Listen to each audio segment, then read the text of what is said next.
মাননীয় প্রধানমন্ত্রী বঙ্কিমচন্দ্র চট্টোপাধ্যায় সম্পর্কে বলতে গিয়ে বারবার বলছেন বঙ্কিম দা, মানে মনে হচ্ছে যেন চায়ের দোকানে একসঙ্গে আড্ডা দেন, মানে পাড়ার কোনো দাদার কথা বলছেন। বঙ্কিমচন্দ্র চট্টোপাধ্যায়, যার নামের আগে ঋষি শব্দটা ব্যবহার হয়, আমাদের দেশের রাষ্ট্রগান যার লেখা, জাতীয় গান যিনি রচনা করেছেন, সেই বঙ্কিমচন্দ্র চট্টোপাধ্যায়কে দেশের প্রধানমন্ত্রী বলছেন বঙ্কিম দা।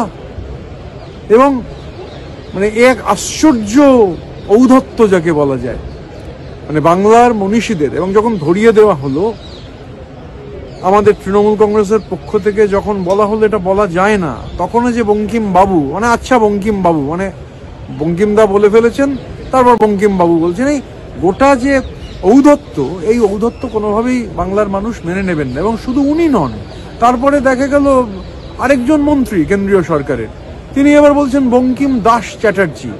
আসলে বাংলাকে এবং বাঙালিকে অপমান করার যে ধারাবাহিক কাণ্ড বিজেপি ঘটিয়ে চলেছে, আমরা দেখেছি। এর মধ্যে মধ্যপ্রদেশের উচ্চশিক্ষামন্ত্রী ইন্দর সিং পারমার আমাদের দেশের প্রথম আধুনিক মানুষ রাজা রামমোহন রায়কে ব্রিটিশদের দালাল এবং ভুয়ো সমাজ সংস্কারক বলেছেন। রবীন্দ্রনাথের ওপর ওই হাউসেই ওই কি বিশ্বেশ্বর কাগেরি, উত্তর কান্নার এমপি, সে চাইছে না, বলছে ওটা রাজা পঞ্চম জর্জের জন্য লেখা হয়েছিল জনগণ মন। বিদ্যাসাগরের মূর্তি কিভাবে ওরা জান্তব তাণ্ডবে ভেঙেছিল আমরা জানি। কলকাতা থেকে বলা হয়েছিল যে বিভ্রান্ত বামপন্থী, কনফিউজড লেফটিস্ট বিবেকানন্দকে। আর রবীন্দ্রনাথকে তো পাঠ্যপুস্তক থেকে যোগী আদিত্যনাথের সরকার বাদ দিয়েই চলেছে। বাংলার প্রতি আক্রোশ, বাংলার প্রতি যে ঘৃণা এবং বাঙালি মনীষীদের ধারাবাহিকভাবে অপমান করবার যে দীর্ঘ তালিকা, তাতে নতুন সংযোজন হচ্ছে বঙ্কিম দা।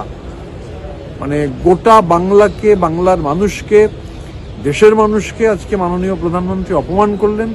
বঙ্কিমচন্দ্র চট্টোপাধ্যায়কে বঙ্কিম দা বলা যায় না। বঙ্কিম দা ওনার বন্ধু নন, একসঙ্গে চায়ের দোকানে বসে আড্ডা মারেন না।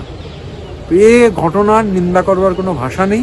এবং এটা যে সরকার যে একটা ডিনায়াল মোডে রয়েছে, তার প্রমাণ হচ্ছে তারপর আবার একজন মন্ত্রী হাউসে বলছেন বঙ্কিম দাস চ্যাটার্জি। এই হচ্ছে বিজেপি। মানে বিজেপি একটা বাংলা বিরোধী, বাঙালি বিরোধী শক্তি। বাংলা বাঙালির সঙ্গে বিজেপির কোনো সম্পর্ক নেই, আর বাঙালির সঙ্গেও বিজেপির কোনো সম্পর্ক নেই।